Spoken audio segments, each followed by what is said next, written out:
সেই বন্ধু বান্ধৱীসকল আজি লৈছোঁ আকৌ এটা ভিডিঅ'। এই টিকলিজনী যে দেখিছে এইজনীয়ে সেই টিকলিজনী যিজনী কেইদিনমান আগতে ভিডিঅ' পাইছিলে ৱেলকাম কৰা। আজি চাওকচোন ডাঙৰেই হৈ গ'ল অকণমান। এই ভিডিঅ'টো বনোৱাৰ কাৰণ হ'ল আজি তাইৰ বাজ লোৱা, গতিকে মই ভাবিলোঁ আজিও ভিডিঅ' এটা বনাই থওঁ, তাই যাতে ডাঙৰ হৈ চাব পাৰিব। এই বাজ লোৱা নিয়মত গোপিনীসকলৰে কাম থাকে, ইয়াত কোনো ধৰণৰ ভকতৰ কাম নাথাকে। আচলতে এই বাজ উলিওৱা নিয়মটোৰ পিছৰ পৰাই মাক আৰু কেঁচুৱাটি বাহিৰলৈ ওলাব পাৰে, অৰ্থাৎ যিহেতু জন্মৰ পিছৰ পৰা তেওঁলোক কেৱল ভিতৰতে থাকে, আজিৰ পৰা তেওঁলোকে বাহিৰলৈ ওলাব পাৰে। গতিকে উৰুলি দি এনেদৰে নিয়ম কৰি তেওঁলোকক বাহিৰলৈ উলিয়ায় আৰু বাহিৰৰ পৃথিৱীখন কেঁচুৱাটিক দেখুৱায়। এই বাজ ওলোৱাৰ নিয়মসমূহ ঠাইভেদে ভিন্নতা হ'ব পাৰে, যদিও আজি আমাৰ ইয়াত কেনেকৈনো বাজ উলিয়াই তাকেই আপোনালোকক দেখালোঁ। আৰু এয়া গোপিনীয়ে শান্তনি পানীৰ সহায়ত কেঁচুৱাটি আৰু মাকৰ গাত থকা অসুচ ভাঙে। বাতিটোত থকা পানীখিনিয়ে পানীৰ চিন হিচাপে আৰু সেই যে জুমুঠিটো জ্বলি আছে জুমুঠিটো জুইৰ চিন হিচাপে পানী আৰু জুই লৈ কেঁচুৱাটিক ভয় নকৰিবলৈ গোপিনীসকলে কয়।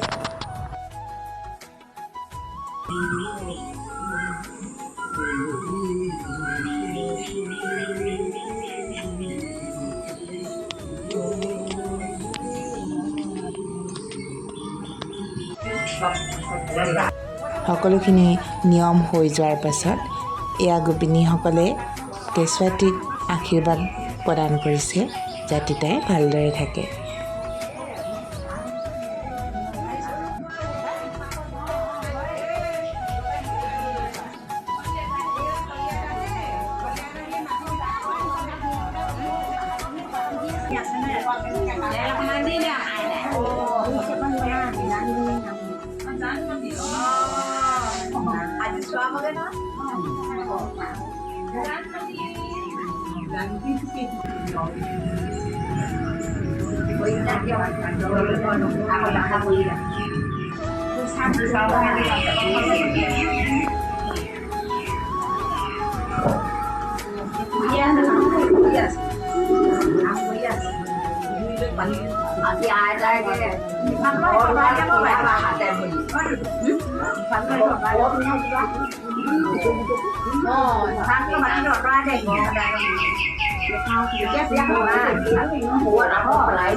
আৰু এয়া তাই যাতে ডাঙৰ হৈ ভালদৰে পঢ়া শুনা কৰিব পাৰে তাৰ কাৰণে এয়া তাইৰ হাতখন লগাই কলমতে বহী এখন দি পিনে কিবা এটা লিখি দিছে।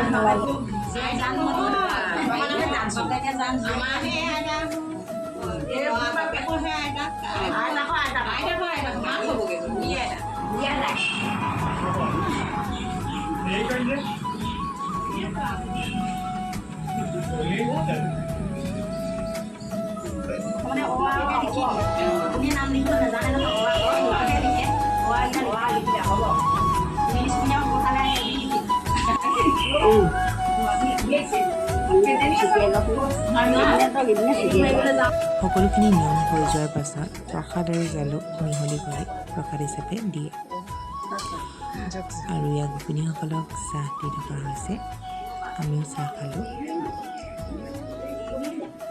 আৰু ইয়াত আমি প্ৰসাদ খাব লৈছোঁ। গতিকে আজিৰ ভিডিঅ'টো আছিলে আৰু শেষত আজি তোলা কেইখনমান আলোকচিত্ৰ সংযোগ কৰি দিছোঁ।